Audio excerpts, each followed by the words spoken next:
I don't know if you continued to follow the Nevada rancher Cliven Bundy racism story over the weekend. It seems with every day the story gets more funny and more ridiculous. Remember last week where Cliven Bundy was quoted by the New York Times as saying all sorts of ridiculous racist stuff, including referring to black people as the Negro and questioning, very innocently, we are led to believe by his followers, his fans, just wondering whether black people may have been better off as cotton-picking slaves than as free people in 2014 who are on government assistance. This created an explosion of response from the Bundy followers. I was getting emails saying that the comments were just all lies. I was getting emails saying that they were taken out of context.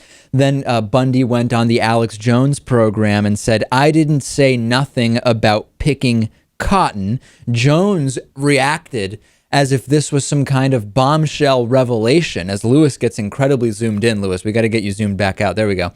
And he insisted he didn't say anything about picking cotton, but lo and behold, the video surfaces. You tell me if Cliven Bundy doesn't say anything about picking cotton. In fact, you tell me if his comments were misconstrued at all by the New York Times report that we cited last week. Take a look at this.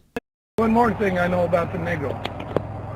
When I go through Las Vegas, North Las Vegas, and I would see these little government houses, and in front of that government house, the door was usually open, and the older people and the kids, and there's always at least a half a dozen people sitting on the porch.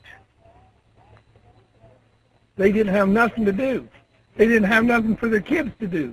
They didn't have nothing for their young girls to do. And because they were basically on government subsidy, and so now what do?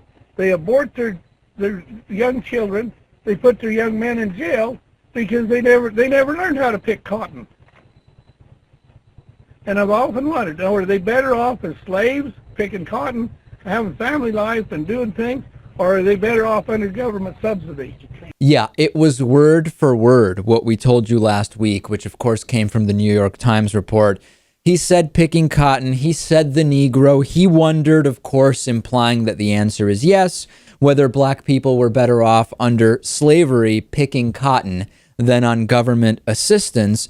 Some Bundy supporters, after this video came out, listen to this, Lewis, they were tweeting, wondering if the video had been somehow doctored, tweeting stuff like, I wonder if Media Matters has what they call the video of Cliven Bundy's Negro remarks.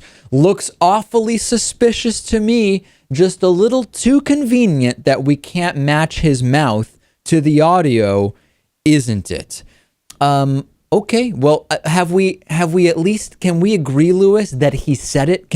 Are we even at that point yet? Because his supporters keep emailing me saying they still don't believe he said it, and we have video evidence. The man himself never denied saying these things. I think that's proof enough right there. Well, he did say the picking cotton thing he denied. But then, of course, you are right, which overall he restated the comments, which is, hey, you know, maybe black people were better off under slavery. What about white people? Like, why doesn't this apply to white people? If being under government, on the government dole, so to speak, is so bad, what about white people? Maybe white people could benefit from being cotton-picking slaves as well. But if it were really about government assistance, Cliven Bundy could go further and suggest ways that anybody who's on government assistance might be better off, not just the Negro. I'm sure he's got all sorts of good ideas. If there were white slaves, maybe they'd be working for him on his ranch or something like that, and he wouldn't pay taxes or fees on them, too. I'm not sure. You're right, Lewis. I'm sure Cliven Bundy does have all sorts of good ideas. He also told Alex Jones he wants a correction from the New York Times. He said, I think they should do that. They make it a racist type thing. I'm not racist. As proof that he's not racist. I mean, Lewis, you can't write that stuff, can you? As proof that he's not racist, Cliven Bundy said he personally knows a black man. I mean, Lewis, you can't write this stuff. He went on to say the black man has even been to his home.